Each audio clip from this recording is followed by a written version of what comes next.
Vinny Tortorich here. Hey man, if you're a fan of Vizzy, you might be a fan of me too. I'm the guy that gets people to lose a lot of weight. I have something free for you guys. This is no clickbait. Just go to VinnyTortorich.com and there's a big banner. It's a free PDF, how to lose weight. It's an intro guide to NSNG at VinnyTortorich.com. Go check it out exclusively for anyone who listens to Izzy Presley. Thank you. Replay Guitar Exchange is your premier independent guitar store. Being independent is good. With all of the major brands, including new, vintage, and pre-owned, you can find the guitar, bass, amp, or accessory you are dreaming of. From vintage to the newest models, Replay Guitar Exchange can help you find that perfect piece. They have industry veteran expert staff, all players like you down to the owner. You aren't just getting a great guitar, you're getting the Replay difference. Find them online at replayguitar.com and find your dream guitar today. Hey ladies, Sass Pants Designs will take that rock shirt that everyone has and make it your own in a flattering, sassy, and simple way. There are one-of-a-kind tank tops, lace-up tees, and tube top dresses already in stock. Check out the online store at sasspantsdesigns.com and like Sass Pants Designs on Facebook for special offers and custom orders. That's sasspantsdesigns.com, sasspantsdesigns.com. Sass Pants will make you the envy of the party. Retro Arcade brings Minnesota and surrounding areas arcade games from the days gone by. All of those great games from pizza joints and arcades are available in cocktail units and custom machines. Dozens of favorites from your youth in one machine to complete your game room or man cave. Retro Arcade also sells and services your favorite pinball machines. Find them at facebook.com/80arcade. That's facebook.com/80arcade. Retro Arcade. Your youth is just one click away. Hi, this is Bobby Brown, and welcome to another fucking podcast. You kids with your loud music and your Dan Fogelberg, your Zima, hula hoops, and Pac-Man video games, don't you see? People today have attention spans that can only be measured in nanoseconds. See, son, old legends never die. They just lose weight. He's like a legend and an out-of-work bum with a lot of life.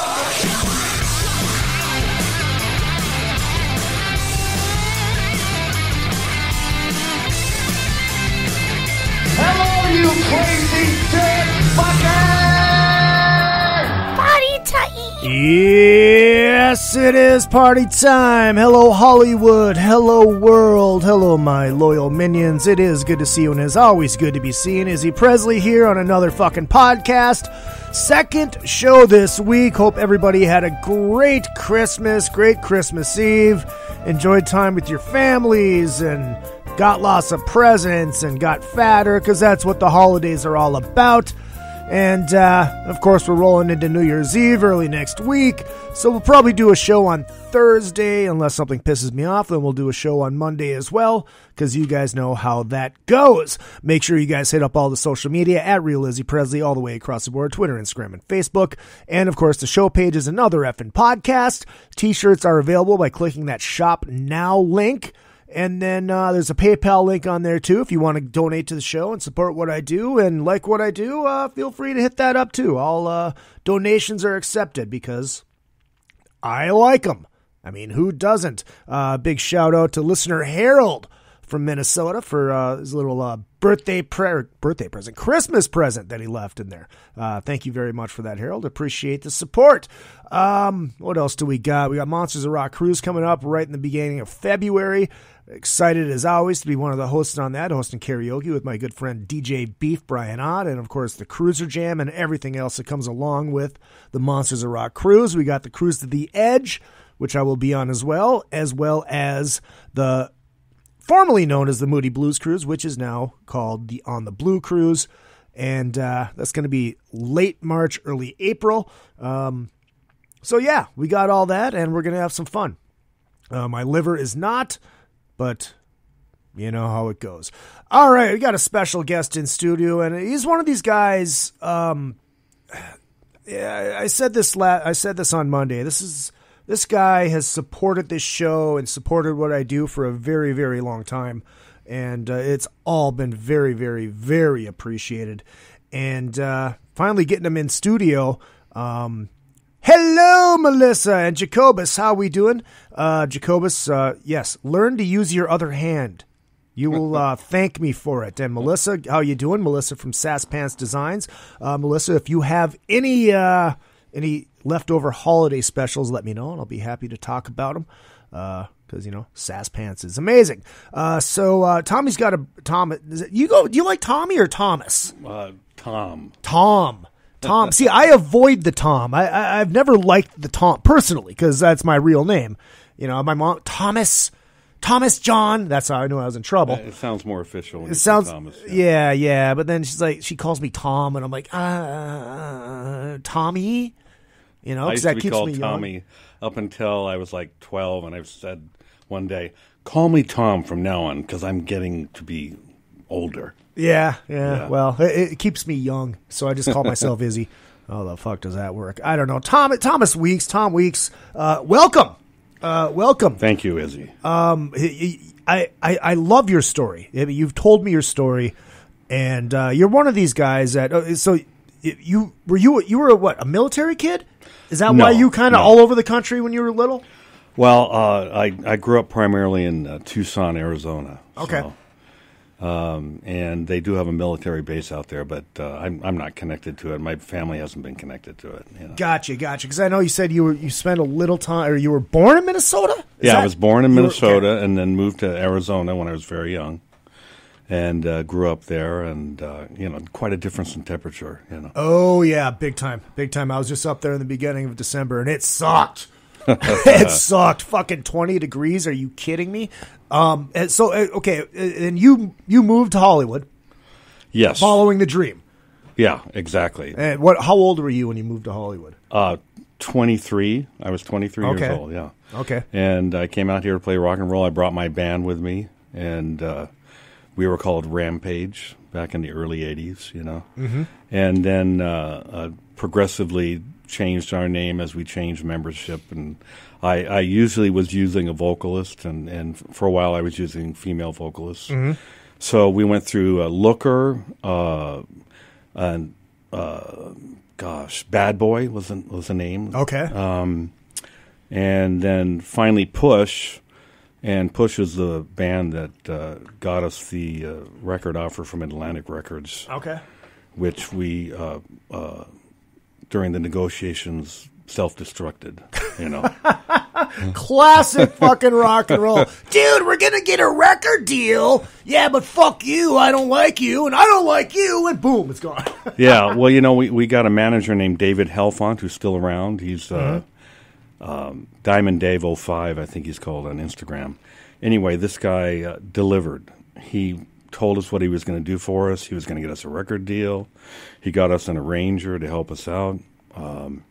He did all that. He got us a record deal. He got us showcases all over town with all the record companies.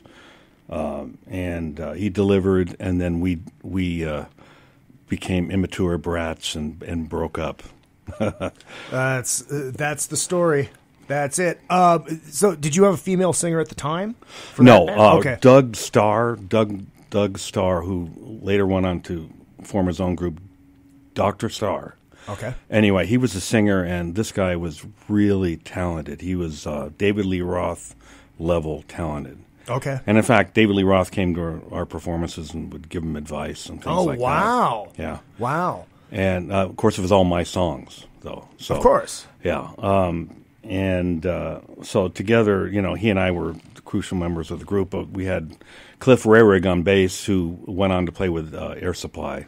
Oh, wow. And Randy Volk on drums, who retired after we broke up. He had enough. He came out from Arizona with me. Anyway,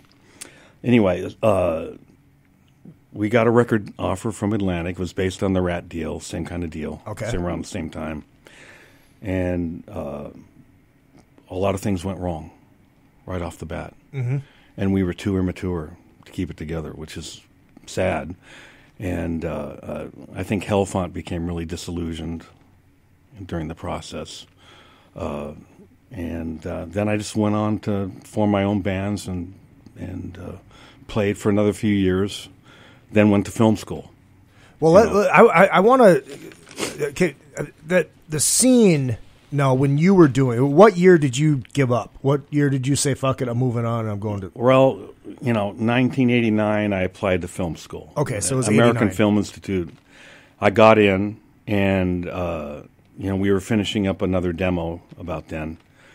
And I told the band, guys, I'm going to move on. Rock and roll was dying. Grunge was starting to happen.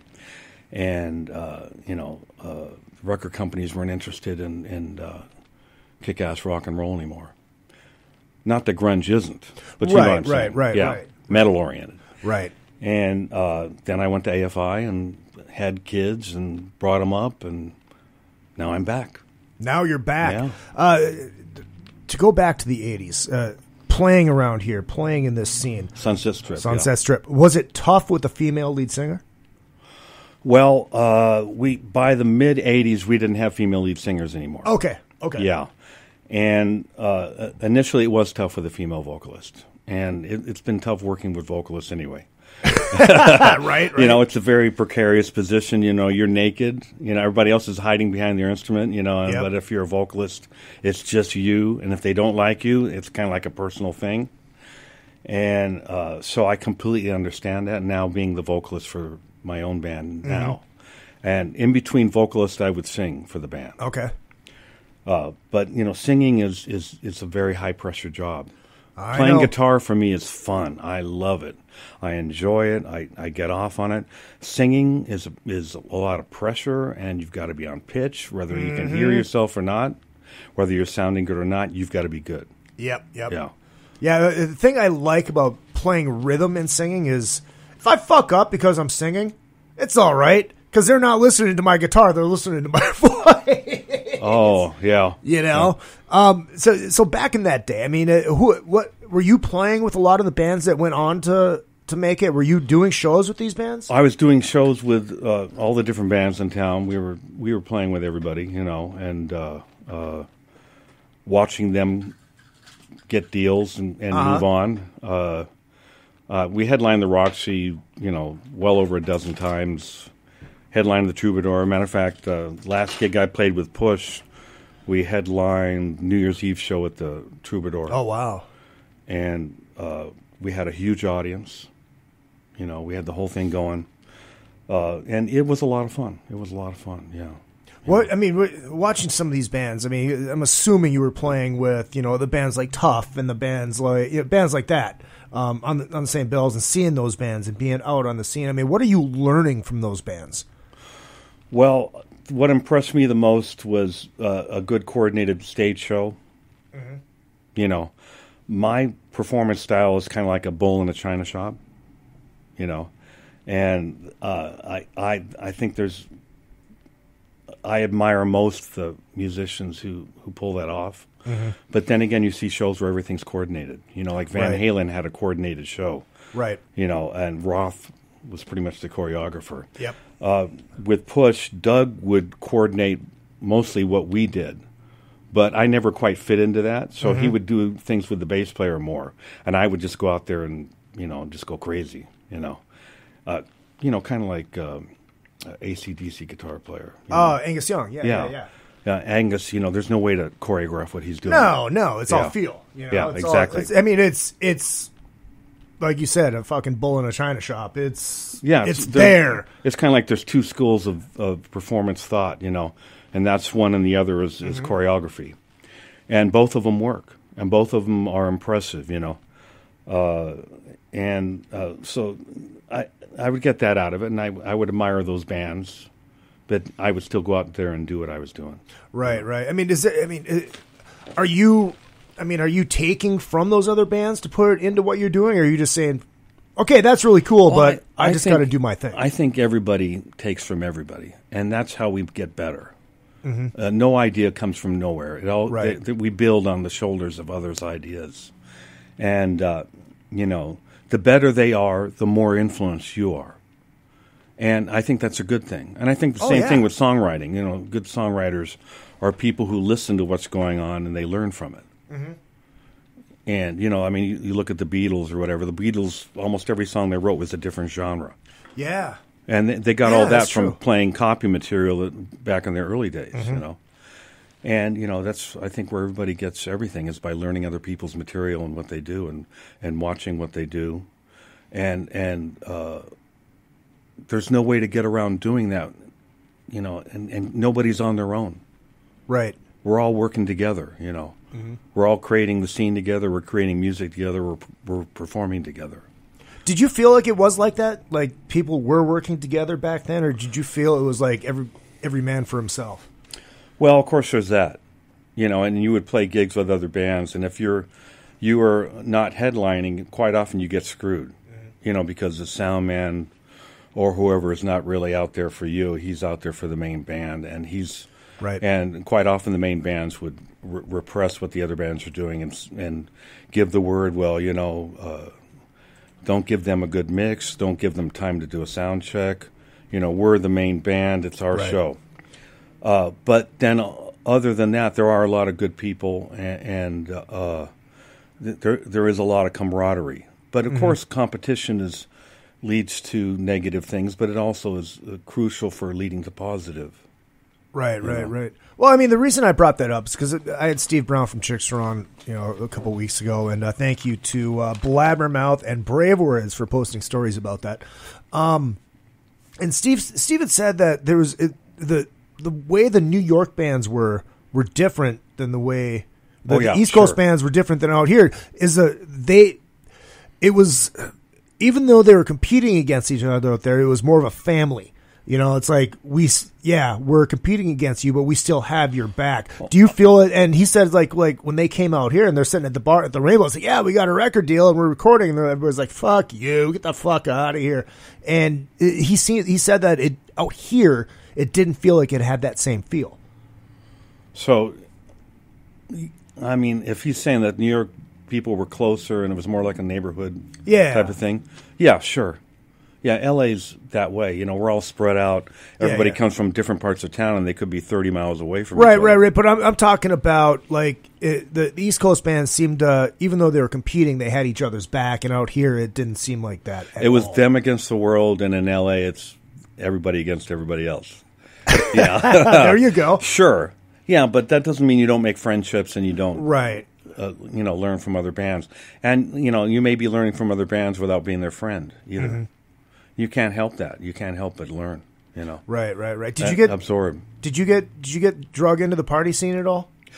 Well, I had a girlfriend, during the latter part of the '80s, and so I wasn't partying as much, and I kind of feel like I missed out a little bit. Not that I didn't have enough fun, during the first part of the '80s.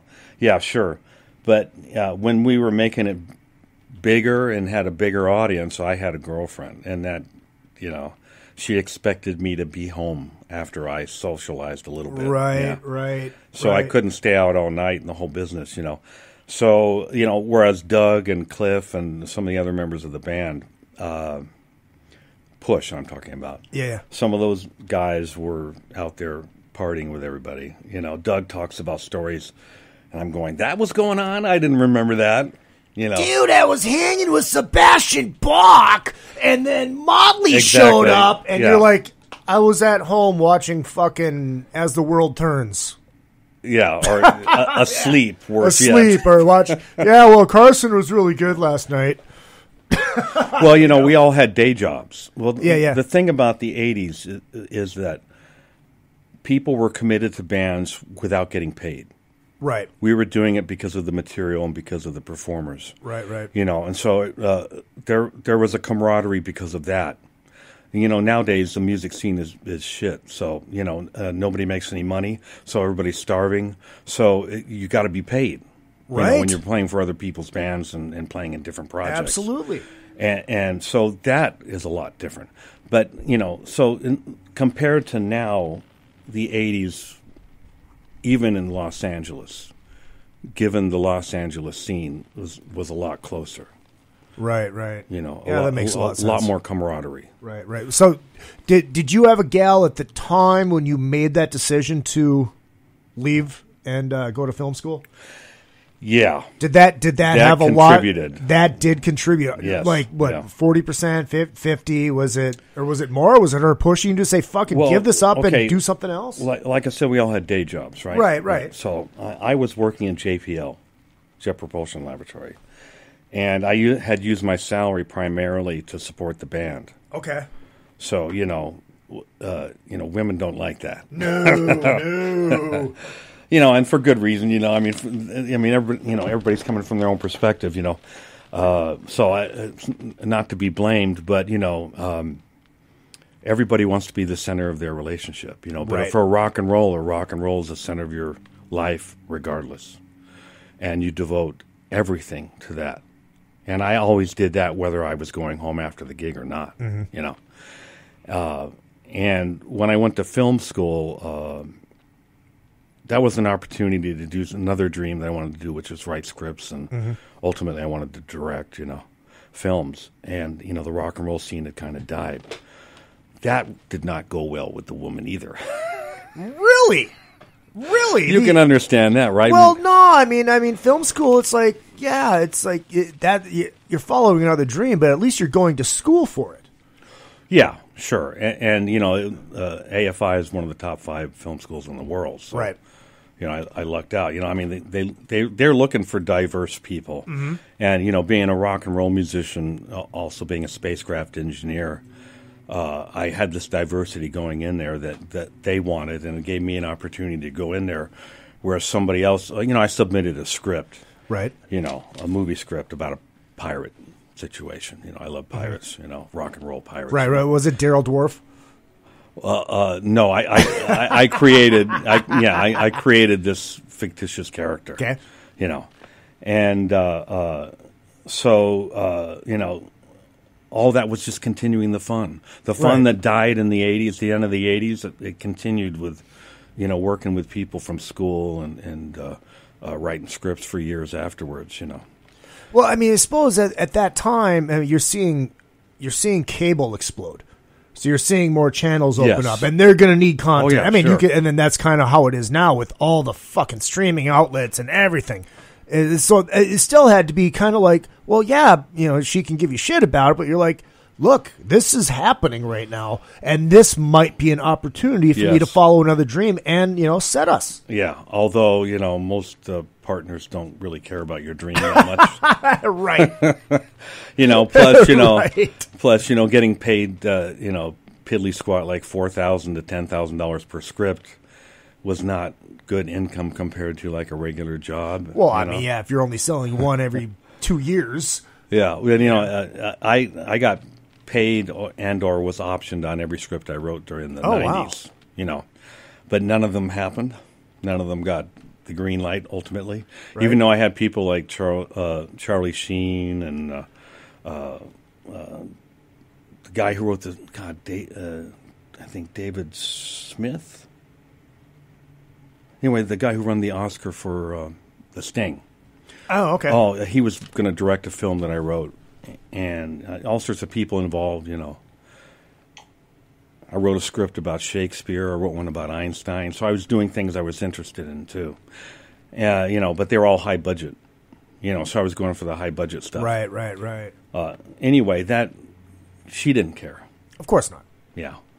And ultimately, I had to agree that if I hadn't sold a script by a certain time for the major bucks, that I would go back to getting a day job. And so that happened. All right. So now I went back to JPL. You went now. Okay, let's back up for a second here because working as a rocket scientist.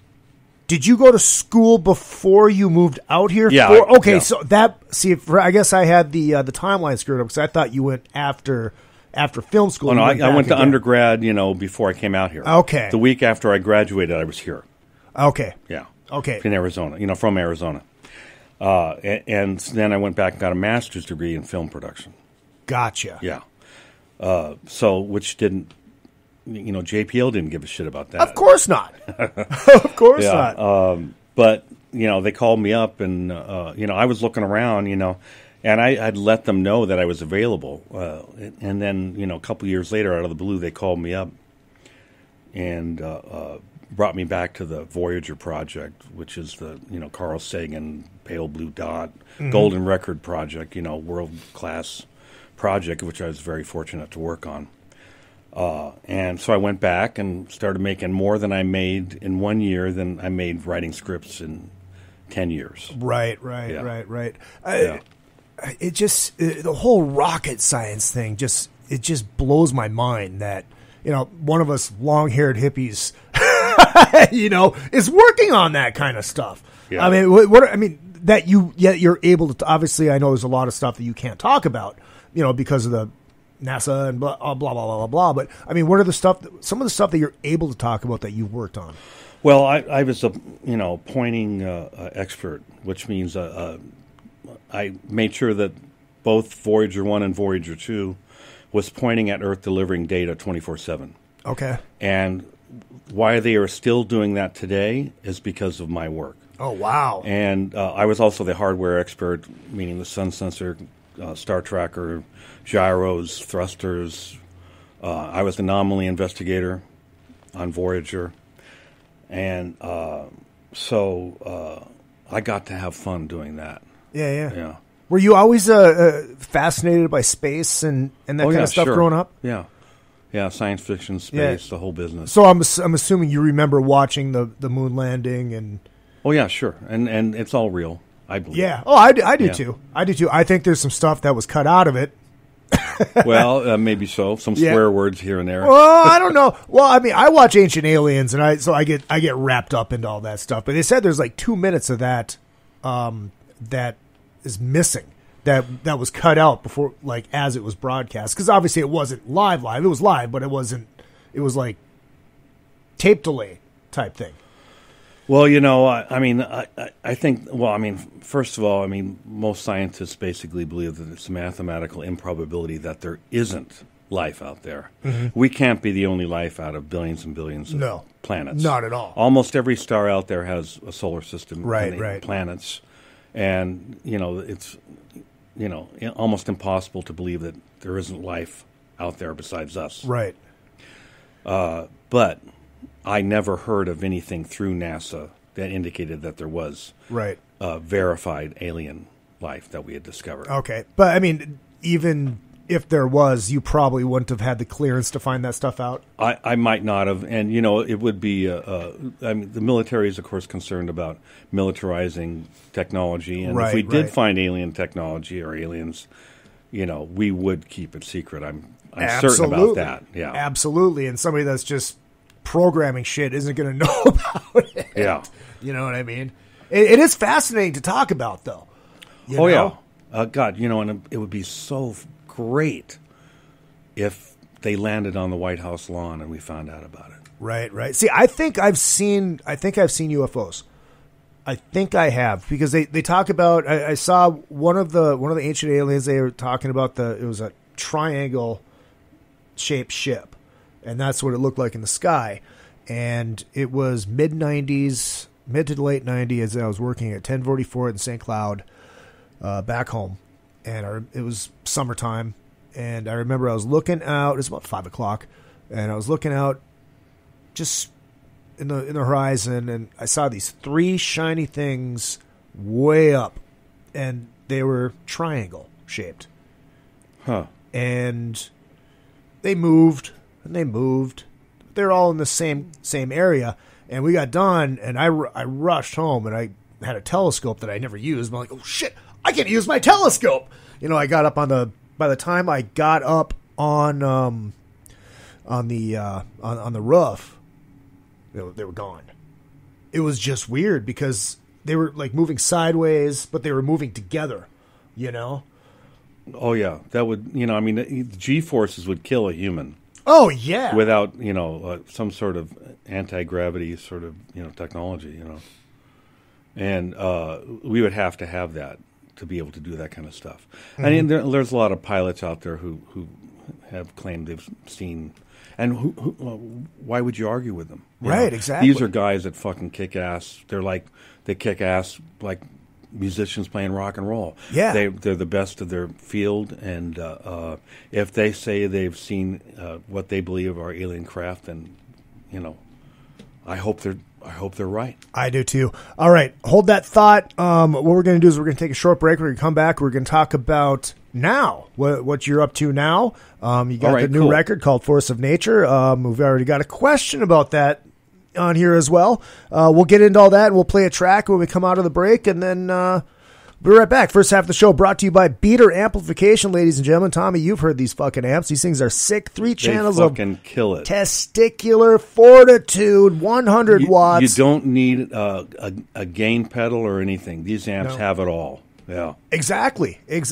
And you go from that old school heavy hard rock tone to that old school AC/DC tone to that clean ass Fender tone, all in one head, hand wired, hand built. Oh, hey, check this out. Tube amps.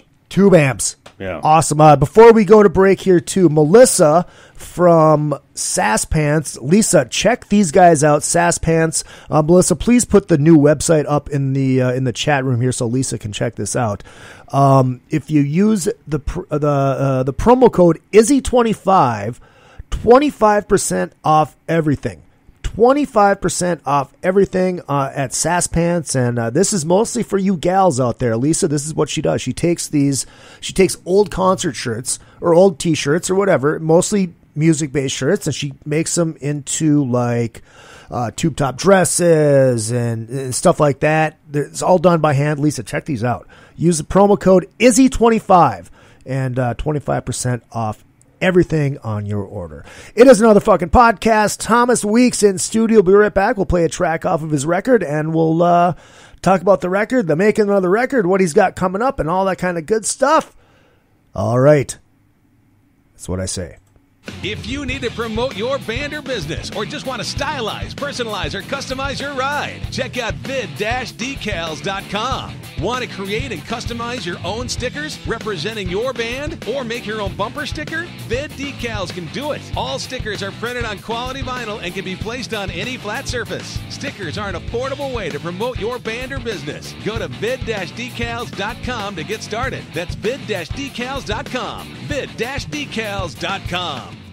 Rockwood Saloon Authentic Apparel takes rock and roll fashion to a new level with their tees and tanks for men and women. They also make custom shirts, jackets, vests, pants, hoodies, beanies, and more. The Rockwood Graphics Department can design anything from your logo, t-shirt design, promo posters, band swag, and printed at great prices. From tour shirts and custom stage gear to killer threads for the street to the stage, Rockwood Saloon has it all. Rockwood Saloon, authentic rock and roll apparel for stage and street. World Tour tested for quality, comfort, style, and durability. Check them out at www.rockwoodsaloon.com. That's rockwoodsaloon.com. RockstarLeatherworks.com is your home for badass rock and roll gear. Featuring 100% handmade leather bands, watches, cuffs, bracelets, and more, Rockstar Leatherworks has something for everybody. Whether you are going to the show or you are in it, you can find something to fit your needs. Choose from a variety of designs or create your own masterpiece. Their bands and watches are second to none. They also ship internationally. Who needs a stage to be a rock star? Check out RockstarLeatherworks.com.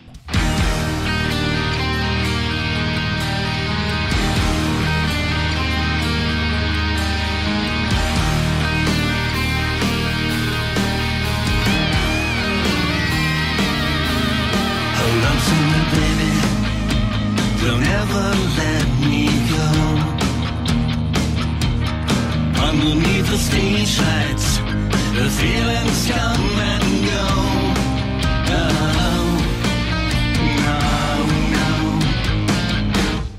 into the night.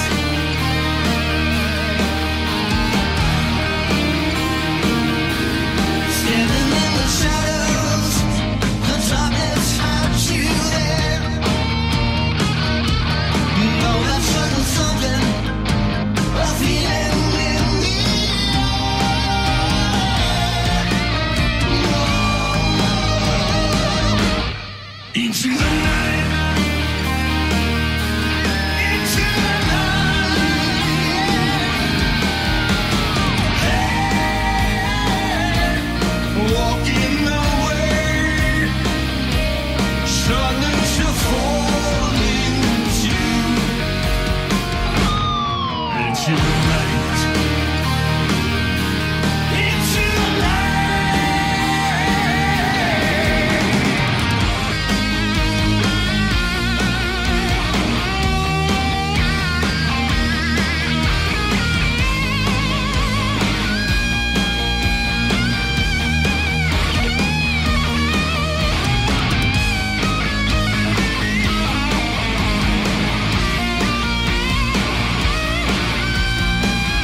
Hey, what's going on? This is Tom Arnold. I like fat women and cocaine. And you're listening to Izzy Presley here on another fucking podcast. And I know Izzy from Cocaine Anonymous meetings. I've actually seen him at the meetings with Ace Von Johnson from, I probably shouldn't say this out loud, but Ace has got a bad coke problem. And his sponsor is Josh Todd from, and again, I shouldn't say this out loud, but Josh is his sponsor for Buck Cherry. He's addicted to upskirt porn. And they're both being sponsored by the Eagles.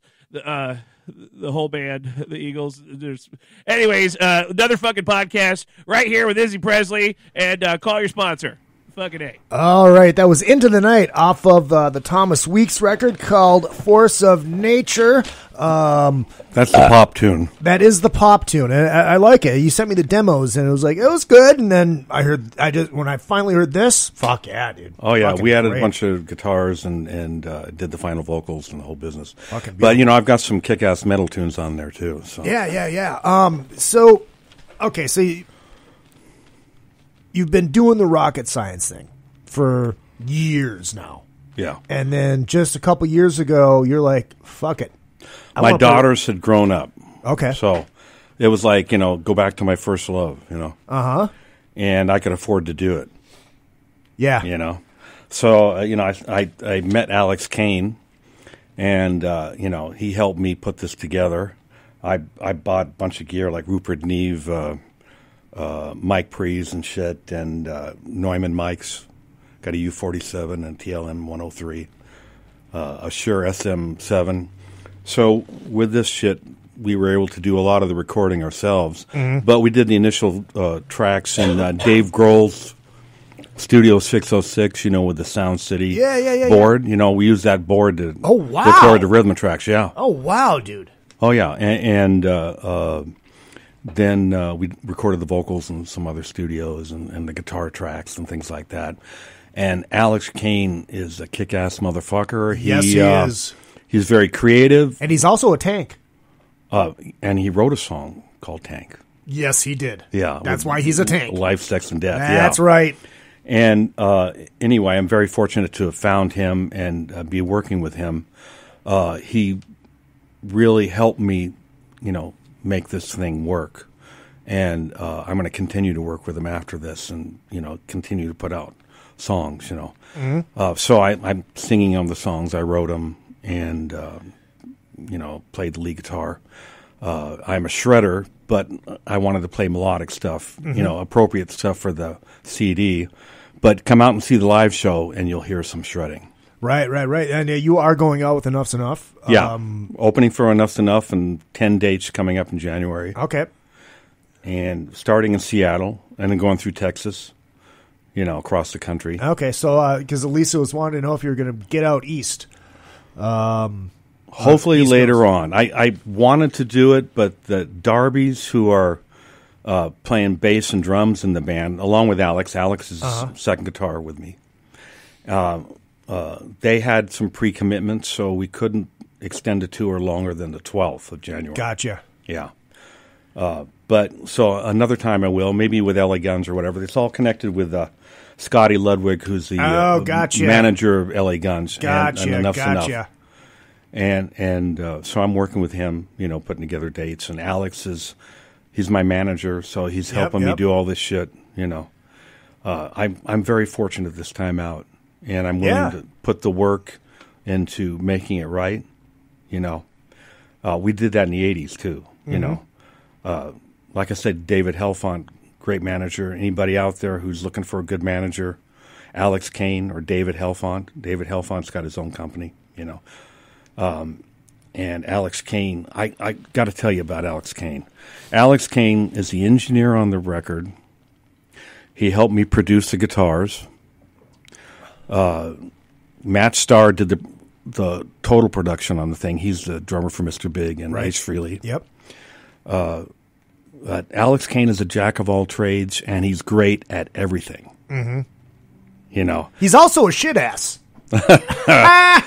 Well, oh God! Anybody who works that hard tends to be, they have a high standard, right? They tend to be a bit grumpy, but those are the people to work with, Right. You know, because they don't stand for mediocrity, and neither do I. Right. And you want to work with somebody who's going to make sure you don't fuck it up. You know, Alex Kane is a good individual. And just hold that thought, because I didn't have this when I made my joke. Yeah. Thank you, Pat Fontaine. But no, Alex is fucking amazing. Now you had some pretty big hitters playing on the record. Yes, Mike Dupke, and Dupke's a monster. Yeah, he's a monster. He's a fucking incredible drummer. Yes. Menno Verbaten played bass, very creative. On the first tune on the CD, he helped come up with the intro. It's more of like a Middle Eastern metal tune, you know, something like Rainbow would have done in the 70s or 80s. Mm-hmm. You know, and these guys are instinctually kick-ass. Yeah, you dude. know. Yeah, is that you had Dupke's played with my Israeli tribute act. He's one of the guys out here. Oh, you know, when Chad's not available, it's fucking Dupke's the guy. I know, yeah. And you know, he's playing with Dee Snider. Dee Snider, yeah, he's playing with Wasp. Dupke's been around, man. He's yeah, Wasp was one of those bands that had been around for a while, even when I showed up on the scene. Right? So, you know, and the fact that they're still kicking ass, you know, there's no age limit. Look at Mick Jagger. Right. You know, any of us guys over 50 or whatever, you know, don't let that stop you. Do you know how much the Rolling Stones made in the past 10 years touring? Did you hear that number? No. $920 million in the last 10 years they've made. Fucking the only band ahead of them in the past 10 years was U2, who made $1.08 billion.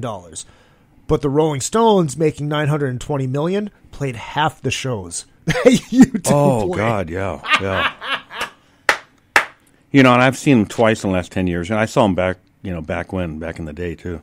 But both times, Mick Jagger was going full tilt for fucking the whole time. The rest of the guys got worn out after a few tunes. Right. But Mick Jagger's out there, and there's nobody that kicks ass more than he does on stage. I tell you, they were talking about the average ticket price for the Stones. I think it was like $127 or something like that. I could be wrong, but it's over $100, right? I saw them in '89 on the Steel Wheels tour at the Metrodome in Minneapolis. We were lower level, just like a section off of the stage, halfway up the lower level. You know how much our tickets were? How much? $35! Face value! Well, you know, when I was a kid and I started going to concerts, you know, the tickets were like under $10. Oh, yeah. Do you remember your first show? It was Blind Faith. Oh, wow. Yeah, I was too young to know what the fuck right was going on. My sister took me because she was introducing me to rock and roll. My sister is the one who got me listening to all those bands and everything. You know, I could barely speak, you know, but yet it was an amazing experience. And from then on, you know, also, you know, hearing about, they played everything from the Beatles to the Stones, you know, and I would listen to those records and go, that's what I'm going to do. Right. You know, and that's how you get chicks. And it's true. That's right. Second half of the show brought to you by A&P Productions Laser Engraving. That's A&P Laser. Check them out. Yes, the holidays are over, but you can still get stuff laser engraved for people that you know and love. Birthdays, anniversaries, all that kind of good shit. Check them out, aplaser.com. They are so good that they can laser engrave a hot dog bun. And if you hit them up, send them an email, you can get your very own Another Effin' Podcast roadie pack that will come with a flask, a Zippo type lighter, dog tags, and I can't remember what the other thing he's going to do this time. So check those out. Is Another Effin' Podcast roadie pack from A&P Laser. And then actually, he is going to personalize each and every one so you can have whatever you want put on the back of the flask with my logo on the front. So I think they're like $30 plus shipping. Just hit them up, aplaser.com. And John Palumbo Design. We love us some John Palumbo here at Another Effin' Podcast. You have a band, you have a website, you have a business, a new business. You need a logo, you need a website done. Hit up John Palumbo at John Palumbo Design. He will take care of you. We love John Palumbo. Oh, Melissa checking in. Sam Andrews' widow bought a bunch of shirts from her. So there you go. Actually, I have a shirt to send you, Melissa. Somebody left one of the shirts, his shirt from the Madonna show out here, and I'll send that to you. If it's from the current tour, then you can do what you like with it and make some money on it. There you go. Well, let me say something, though. Yes, please Izzy, do. You know, I first started seeing you when I was coming back to rock and roll, and you know, you just got a natural ability. You got a natural ability with people, with talking, with presenting what's going on, with getting it. And, you're another person I feel very fortunate to have connected up with out here. And you're a very talented guy. And I thank you, brother. Can't wait to see what's going to happen in your career, you know. Appreciate that, man. I really do. And I appreciate all the support throughout the years, man. It really means a lot. It really means a lot. On a personal level, it really means a lot. Well, it wouldn't happen if I didn't see that in you, you know. Whatever, you know. I mean, it really does come down to that. I mean, who are you? You know, where are you coming from? Right. What have you got to offer? You've got a lot to offer. Thanks, man. And putting on these podcasts and everything, and doing such a great job over the years, you know, fucking A. Thanks, man. Melissa says, Tom, I like your song, too. So there you go. Oh, excellent. There you go. And I wish I had this sound drop. So now that the mutual bullshit is over, where are you, you son bitch? Smokey and the Bandit. People want to buy the record. Is it available online yet? Well, we're going live with the website any day now. Okay. It's thomasweeksforceofnature.com. And, you know, we've got the tour dates up there, and you can buy merch and CDs. Everything's just done just the last couple days. You know, Alex put all that together. Alex would text me telling me, you got to do this. You got to do that. You got to get this done right now. Do that right now. And because of that, we got this all done. And it's ready to go. And we're going on tour. The first date, January 1st. So we did it just in time. But fuck yeah. Perfect timing. If I see any of you at the local things going on, I'll give you a CD. Come up to me. And I'll carry some CDs with me, and we'll get them from CDs there. really are a business card now. Yeah. If you think about it. Hey, how you doing? Have my CD? Well, you know, because of that, hardly anybody listens to them. Right, exactly. But I got all good songs, people. Listen to it. Well, we'll play one more song on the way out. How's that? All right, cool. Play one more track. So the tour starts January, 3rd? January 1st. January 1st. New Year's Day, you will be in, Seattle? Seattle. You'll be in Seattle with Enuff Z Nuff. Unfortunately, not playing with them on fucking Sunday. Oh, yeah, no, yeah. That was already booked up and everything. Gotcha. But, you know, Enuff Z Nuff's a great band to be going out with. They have great songs, great guitar players. Alex is one of them. Yeah, Chips Enuff, brothers and sisters, it's all about the trim and cocaine, okay? I love Chips Enuff. Love Chips Enuff. Have you met Chip yet? Do you know Yes. Chip? Yeah, Chip's fucking great, man. Chip's great. So you're doing 10 dates from Seattle all the way down to Texas. If you guys are going to any of those shows, please go up to Tommy and say hi. I'm sorry, Thomas. Well, the bands in town side is up there with the listing nice. of gigs right now. Our personal website will be up any day now. I forgot about this. It is Boxing Day, so all you Canadians. Take off, you hoser! We love you guys. Happy Boxing Day. The website, let me know when the website is up, and I'll post it along with this link. I'll post it in the comments and all that kind of good stuff. You're on Instagram. You're on all that shit. Oh, yeah. Thomas _Dorian, DORIAN _Weeks on Instagram and Facebook. It's, I think, Thomas Weeks 374 or something. There's got to be 374 Thomas Weeks out there. There's got to be. The Dorian, is that like mom's maiden name or is that your middle name? It's my middle name. Okay. My mom liked music, so, And the Dorian mode, it's a scale that people use. Got you. Oh! Before we go, one, what song do you want me to play? And two, do you remember the first record that you ever bought with your own money? Oh, God. Jeez. Who Live at Leeds, I believe. Oh, okay. Do you still have it? No, all my records were stolen. Oh, yeah. Oh, that's fucking terrible. Yeah, that is terrible. So what song do you want me to play as we Spectre of the Night. This is the opening Middle track? Eastern metal one. Okay, this is the opening track. And it's my favorite song, of the 5 songs. All right, before I play it, just want to say make sure you guys do hit up all the social media at Real Izzy Presley all the way across the board, Twitter, Instagram, and Facebook, and of course the PayPal. If you want to support the show and like what I do, please hit that up. It is izzypresley@yahoo.com, or just click on the link on the Another Effin' Podcast Facebook page. Next week, working on the guests for next week. We'll probably be on Thursday, which would be New Year's Day. Is Thursday, right?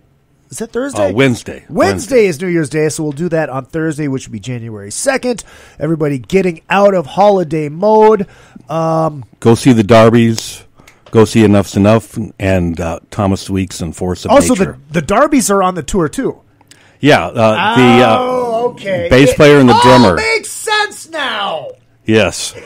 My bass player and drummer are from the Darbies. Yes, Darbies are a young band with some piss and vinegar in them. And, Joe Darby on bass and Nico Castro on drums. Beautiful, beautiful. Tommy, dude, thanks again for coming in, man. This has been a lot of fun. I told you, I love the story, and I'm glad you were able to share the story.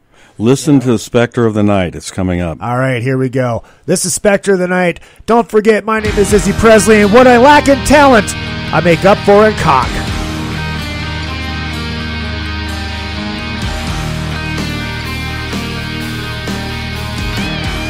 I was going to say, this song sounds eerily familiar. I forgot to drag the new one in. That is my bad. I did drag it in, but I dragged the same one in. Here we go. This song is called Spectre of the Night. The very first track. Ow.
I'll serenade you up to the clouds.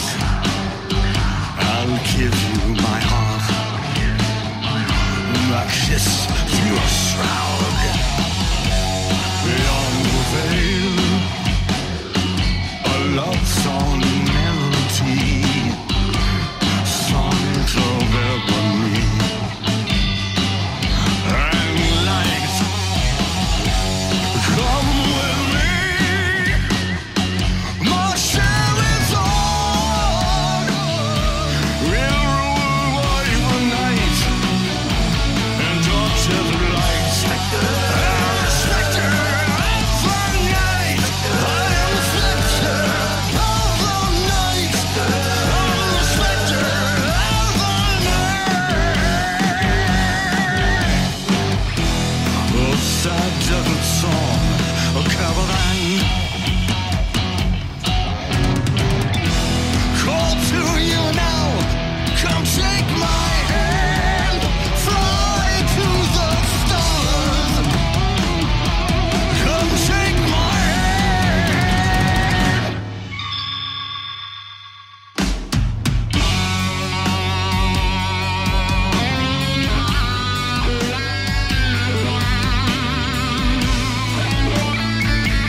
the heat from the flames, lifting you higher. Come with me, my share is on. We'll rule away the night, like dogs in the night. I'm the specter of the night. I'm the specter of the night. I am the specter of the night. I am the specter of the night.